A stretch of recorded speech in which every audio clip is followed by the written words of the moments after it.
സ്വപ്നം. ബൈബിളിലെ പ്രസിദ്ധ കഥാപാത്രമായ ഇസഹാക്ക് റെബേക്ക ദമ്പതികളുടെ ഇരട്ട പുത്രന്മാരായിരുന്നു ഏശാവും യാക്കോബും. ജന്മനാ തന്നെ ചുവന്ന തുടുത്ത ഏശാവിന്റെ ശരീരം നിറച്ചു രോമങ്ങളായിരുന്നു. എന്നാൽ യാക്കോബോ തികച്ചും വ്യത്യസ്തനായിരുന്നു.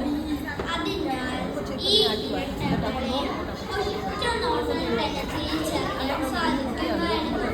ദിവസങ്ങൾ പലത് കഴിഞ്ഞു. കൗമാരത്തിലേക്ക് അവർ കാലെടുത്തു വച്ചു. ഏശാവ് ഇരട്ട സമർത്ഥനായി മാറി. എന്നാൽ യാക്കോബോ ശാന്ത സ്വഭാവം കൂടാരവാസിയുമായിരുന്നു. അവളുടെ യാക്കോബിനെയായിരുന്നു ഇഷ്ടം. വേട്ടയിൽ സമർത്ഥനായ ഏശാവ് വേട്ടയിറച്ചി കൊണ്ടുവന്ന് അപ്പനായ ഇസഹാക്കിന് സ്വാദിഷ്ടമുള്ള ഭക്ഷണം ഉണ്ടാക്കി കൊടുക്കുമായിരുന്നു. അവളുടെ തന്നെ പിതാവിന്റെ സ്നേഹം അവനോടായിരുന്നു.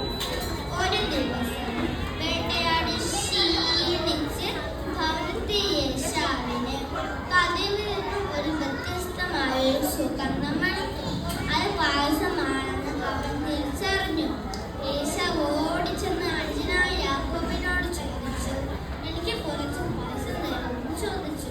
ശുദ്രശാലിയായ യാക്കോബ് പറഞ്ഞു, പായസം തരാം, പക്ഷേ ഒരു കാര്യം, നിന്റെ ജ്യേഷ്ഠാവകാശം എനിക്ക് തരണമെന്ന് പറഞ്ഞു. പായസത്തിൽ മുഴുകിയ ഏശാവ് മറ്റൊന്നും ചിന്തിച്ചില്ല.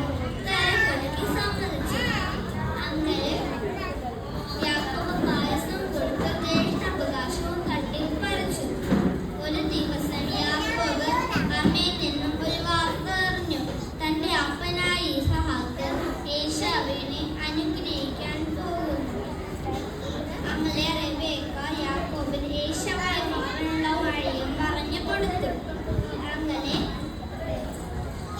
യാക്കോബ് ചെന്ന് അനുഗ്രഹം തട്ടിപ്പറിച്ചു. അങ്ങനെ അവരുടെ ശത്രുത വളരുകയും സഹോദര സ്നേഹം നഷ്ടമാവുകയും ചെയ്തു. അങ്ങനെ അവൻ വീട് വിട്ടിറങ്ങി. അവൻ നടന്ന് ലൂസ് എന്ന സ്ഥലത്തെത്തി. ആ ഒറ്റയ്ക്കായ ആ രാത്രി അവൻ ചെയ്ത തെറ്റുകളെ ഓർത്ത് കരഞ്ഞു പ്രാർത്ഥിച്ചു. പിന്നെ അവിടെ കടന്ന കല്ലിനെ തലണയാക്കി വച്ചുറങ്ങി. അപ്പോൾ യാക്കോബ് ഒരു സ്വപ്നം കണ്ടു. ഭൂമി മുതൽ സ്വർഗത്തോളം ഒരു ഗോവണി. അത് ദൂരമായി കയറുകയും ഇറങ്ങുകയും ചെയ്തു. ഒപ്പം ദൈവശബ്ദവും കേട്ടു. ഉടൻ തന്നെ അവൻ എണീറ്റ് ആ കല്ലിനെ തൂണാക്കി നിർത്തിയിട്ട് പറഞ്ഞു, എണ്ണ ഒഴിച്ചിട്ട് പറഞ്ഞു, യഹോവ, ഈ സ്ഥലത്തിന്